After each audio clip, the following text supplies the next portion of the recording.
മലയാള ചലച്ചിത്ര താരങ്ങളുടെ സംഘടനയായ അമ്മയിൽ സമീപകാലത്തുണ്ടായ അത്ഭുതപൂർവമായ ആഭ്യന്തര കലഹങ്ങളും വാക്പോരുകളും ഭരണസമിതിയുടെ കൂട്ടരാജിയും സിനിമാ ലോകത്തെ മാത്രമല്ല പൊതുസമൂഹത്തെ ആകെ വലിയ രീതിയിൽ ഞെട്ടിച്ച ഒന്നാണ്. സംഘടനയുടെ ചരിത്രത്തിൽ ആദ്യമായി ഒരു വനിതാ പ്രസിഡന്റ് അധികാരം ഏറ്റെടുത്ത് ഒരു വർഷം തികയുന്നതിന് മുൻപ് തന്നെ കാര്യങ്ങൾ കൈവിട്ടു പോവുകയും പരസ്യമായി ചെളിവാരി എറിയിലേക്ക് കാര്യങ്ങൾ നീങ്ങുകയും ചെയ്തു. മലയാള സിനിമയിലെ പ്രബലമായ താരസംഘടനയായ അമ്മ എക്കാലത്തും വിവാദങ്ങളുടെ നിഴലിലായിരുന്നിട്ടുണ്ടെങ്കിലും കഴിഞ്ഞ കുറച്ച് ദിവസങ്ങളിലായി സംഘടനയ്ക്കുള്ളിൽ അരങ്ങേറിക്കൊണ്ടിരിക്കുന്ന നാടകീയമായ രംഗങ്ങൾ മുൻപെങ്ങും ഉണ്ടാകാത്ത തരത്തിലുള്ളതാണ്. വാർഷിക ജനറൽ ബോഡി യോഗത്തിൽ കണക്കുകളെ ചൊല്ലി തുടങ്ങിയ തർക്കമൊടുവിൽ ഭരണസമിതിയുടെ പൂർണ്ണമായ തകർച്ചയിലേക്കും കൂട്ടരാജിയിലേക്കുമാണ് ചെന്നവസാനിച്ചത്. സംഘടനയുടെ ആദ്യ വനിതാ പ്രസിഡന്റായ ശ്വേതാ മേനോന്റെ രാജി, മുൻ ഭാരവാഹികളുടെ പരസ്യമായ പോർവിളികൾ, സൂപ്പർ താരങ്ങളുടെ അണിയറയിലെ ഇടപെടലുകൾ എന്നിവയെല്ലാം ചേരുമ്പോൾ അമ്മ വലിയൊരു പ്രതിസന്ധി ഘട്ടത്തിലൂടെയാണ് കടന്നുപോകുന്നതെന്ന് വ്യക്തമാകും. സംഘടനയിൽ പെട്ടെന്നുണ്ടായ അഴിച്ചുപണികൾക്കും ഭരണസമിതിയുടെ പിരിച്ചുവിടലിനും പിന്നിൽ നടൻ മോഹൻലാലിന്റെ ശക്തവും കർശനവുമായ നിലപാടുകളായിരുന്നു പ്രധാന കാരണം. ശ്വേതാ മേനോന്റെ നേതൃത്വത്തിലുള്ള ഭരണസമിതിക്ക് സംഘടനയെ കൃത്യമായ രീതിയിൽ മുന്നോട്ട് കൊണ്ടുപോകാൻ സാധിക്കുന്നില്ലെന്നും പല തീരുമാനങ്ങളും വൈകാരികവും അപ്രായോഗികവുമാണെന്നും മോഹൻലാൽ തിരിച്ചറിഞ്ഞു. സംഘടനയുടെ വിശ്വസ്തത പൊതുസമൂഹത്തിന് മുന്നിൽ നഷ്ടപ്പെടുന്നുവെന്ന ആശങ്കയാണ് അദ്ദേഹത്തെ കർശന നിലപാടുകളിലേക്ക് നയിച്ചത്. തന്റെ ശക്തമായ നിലപാട് മോഹൻലാൽ മെഗാസ്റ്റാർ മമ്മൂട്ടിയെ ധരിപ്പിക്കുകയും സംഘടനയുടെ അച്ചടക്കവും പാരമ്പര്യവും നിലനിർത്താൻ ലാലിന്റെ എല്ലാ തീരുമാനങ്ങൾക്കും മമ്മൂട്ടി പൂർണ്ണ പിന്തുണ ഉറപ്പു നൽകുകയും ചെയ്തു. മലയാള സിനിമയിലെ രണ്ട് പ്രമുഖ നടന്മാർ ഒരുമിച്ച് നിലപാടെടുത്തതോടെ സംഘടനയ്ക്കുള്ളിലെ പ്രശ്നപരിഹാരത്തിനുള്ള ഫോർമുലകൾ വേഗത്തിലായി. ഇതിന്റെ ആദ്യ നടപടി എന്നോണം വിവാദങ്ങളിൽ പെടാത്തതും എല്ലാവർക്കും സ്വീകാര്യനുമായ രമേശ് പിഷാരടിയെ സംഘടനയുടെ താൽക്കാലിക കാര്യങ്ങൾ നിയന്ത്രിക്കുന്ന അഡ്ഹോക് കമ്മിറ്റിയിലേക്ക് നിയോഗിക്കാൻ തീരുമാനിച്ചു. ജനറൽ ബോഡിയിൽ പിഷാരടിയുടെ പേര് നിർദ്ദേശിക്കപ്പെട്ടപ്പോൾ ലഭിച്ച വൻ സ്വീകാര്യതയും കൈയടിയും സംഘടനയിലെ വലിയൊരു മാറ്റത്തിന്റെ സൂചനയായിരുന്നു. ഭരണസമിതിയിൽ വലിയ വിള്ളലുകൾ വീഴ്ത്തിയത് നടി അൻസിബയെ പോലുള്ള വനിതാംഗങ്ങൾ ഉന്നയിച്ച പരാതികളോട് പ്രസിഡന്റ് എന്ന നിലയിൽ ശ്വേതാ മേനോൻ സ്വീകരിച്ച നിലപാടുകളായിരുന്നു. അൻസിബ ഉൾപ്പെടെയുള്ള സ്ത്രീകൾ തങ്ങൾ നേരിട്ട ചില ബുദ്ധിമുട്ടുകളെക്കുറിച്ച് പരാതിപ്പെട്ടപ്പോൾ സംഘടനയ്ക്ക് ഇതിൽ ഒന്നും ചെയ്യാനാകില്ല എന്ന രീതിയിലുള്ള നിസ്സംഗമായ മറുപടിയാണ് ശ്വേത നൽകിയത്. ഒരു പ്രസിഡന്റിൽ നിന്നും ഇത്തരം ഒരു മറുപടി ഉണ്ടായത് സംഘടനയ്ക്കുള്ളിൽ വലിയ അതൃപ്തിക്ക് കാരണമായി. ഇത്തരം ഒരു നേതൃത്വത്തിന് കീഴിൽ സംഘടനയ്ക്ക് എങ്ങനെ മുന്നോട്ട് പോകാനാകുമെന്ന ചോദ്യം ശക്തമായി ഉയർന്നു. ഇതിനു പുറമെ സംഘടനയുടെ ഓഫീസ് സ്റ്റാഫുമായി ബന്ധപ്പെട്ട ചില പരാതികൾ ഉയർന്നപ്പോൾ ട്രഷററെ പെട്ടെന്ന് അവധിയിൽ വിട്ട ശ്വേതയുടെ നടപടിയും വലിയ വിവാദമായി.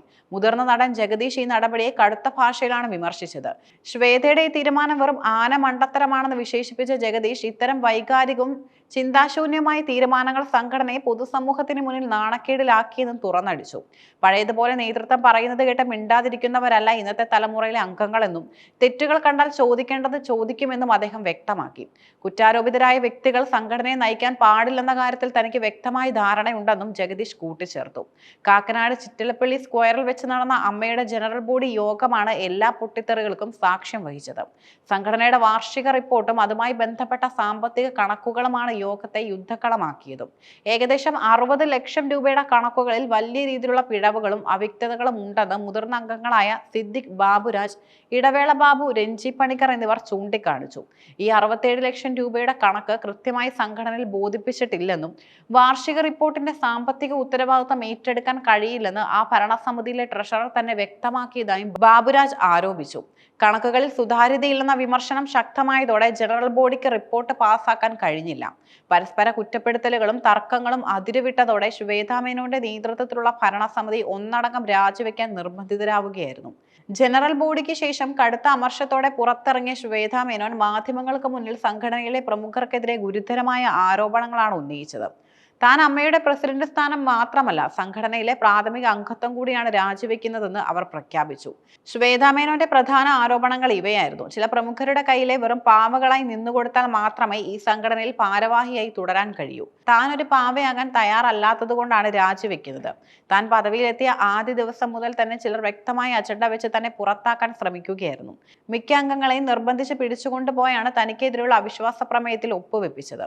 ഓഫീസ് സ്റ്റാഫിന്റെ പരാതി ഉയർന്നപ്പോൾ മുതൽ ട്രഷറർ സംഘടനയോട് ഒരു വാക്ക് പോലും പറയാതെ രഹസ്യമായി കടന്നുകളയുകയായിരുന്നു. സെപ്റ്റംബർ 1 മുതലുള്ള തന്റെ കമ്മിറ്റിയുടെ എല്ലാ കണക്കുകളും സുതാര്യമാണ്. എന്നാൽ ഇതിനു മുൻപ് ബാബുരാജ് കാര്യങ്ങൾ കൈകാര്യം ചെയ്തിരുന്ന സമയത്ത് വലിയ രീതിയിലുള്ള സാമ്പത്തിക കുഴപ്പങ്ങൾ ഉണ്ടായിട്ടുണ്ട്. അത് ഇന്ന് വരെ പുറത്തു വന്നിട്ടില്ല. താൻ ഒരു വ്യക്തിത്വമുള്ള സ്ത്രീയാണെന്നും ഇനി താൻ അമ്മയിൽ അംഗമല്ലാത്തതിനാൽ കാര്യങ്ങൾ തുറന്നു പറയാൻ മടിയില്ലെന്നും ശ്വേത വ്യക്തമാക്കി. ശ്വേതാ മേനോന്റെ ആരോപണങ്ങൾക്ക് തൊട്ടു പിന്നാലെ കടുത്ത ഭാഷയിൽ മറുപടിയുമായി നടൻ ബാബുരാജും രംഗത്തെത്തി. ശ്വേതാ മേനോന്റെ കമ്മിറ്റി സ്ത്രീകൾക്ക് തന്നെ ഏറ്റവും വലിയ ഉപദ്രവമായിരുന്നുവെന്നാണ് ബാബുരാജ് ആരോപിച്ചത്. സംഘടനയ്ക്കുള്ളിൽ എന്തെങ്കിലും തരത്തിലുള്ള എതിരഭിപ്രായങ്ങളോ ചോദ്യങ്ങളോ ഉയർന്നാൽ അപ്പോൾ തന്നെ ലേഡീസ് കാർഡ് ഇറക്കി കളിച്ച് സഹതാപം പിടിച്ചുപറ്റാനാണ് ശ്വേത ശ്രമിച്ചതെന്നും അദ്ദേഹം കുറ്റപ്പെടുത്തി.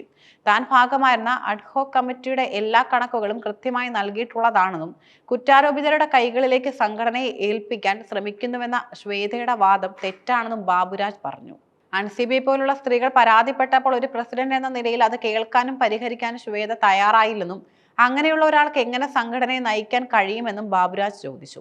നിലവിലെ ഭരണസമിതി തകർന്നതോടെ പുതിയൊരു എക്സിക്യൂട്ടീവ് കമ്മിറ്റി തിരഞ്ഞെടുക്കപ്പെടുന്നത് വരെ സംഘടനയുടെ ദൈനംദിന പ്രവർത്തനങ്ങൾ നിയന്ത്രിക്കുന്നത് താൽക്കാലിക അഡ്ഹോക് കമ്മിറ്റിയായിരിക്കും.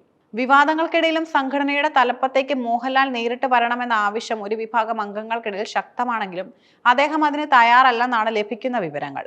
പകരം മുൻപ് സംഘടനയെ ദീർഘകാലം വിജയകരമായി നയിച്ച പരേതനായ നടൻ ഇന്നസെന്റിനെ പോലെ എല്ലാവരെയും ഒന്നിച്ചു കൊണ്ടുപോകാൻ കെൽപ്പുള്ള മുതിർന്ന താരങ്ങളെ നേതൃത്വ നിരയിലേക്ക് കൊണ്ടുവരാനാണ് അണിയറയിൽ നീക്കങ്ങൾ നടക്കുന്നത്. ഇതിന്റെ ഭാഗമായി പ്രശസ്ത നടനും സംവിധായകനുമായ ബാലചന്ദ്ര മേനോനെ പ്രസിഡന്റ് സ്ഥാനത്തേക്ക് കൊണ്ടുവരണമെന്ന ആവശ്യം പ്രമുഖ നടന്മാർക്കിടയിൽ ശക്തമായിട്ടുണ്ട്. താരസംഘടനയായ അമ്മയിലെ പുതിയ സംഭവവികാസങ്ങൾ സൂപ്പർ താരങ്ങളുടെ നേരിട്ടുള്ള ഭരണസമിതിയിലേക്കോ അതോ പൂർണ്ണമായ ഒരു അഴിച്ചുപണിയിലേക്കോ കാര്യങ്ങളെ എത്തിക്കുമോ എന്നാണ് സിനിമാ ലോകവും പ്രേക്ഷകരും ഉറ്റുനോക്കുന്നത്.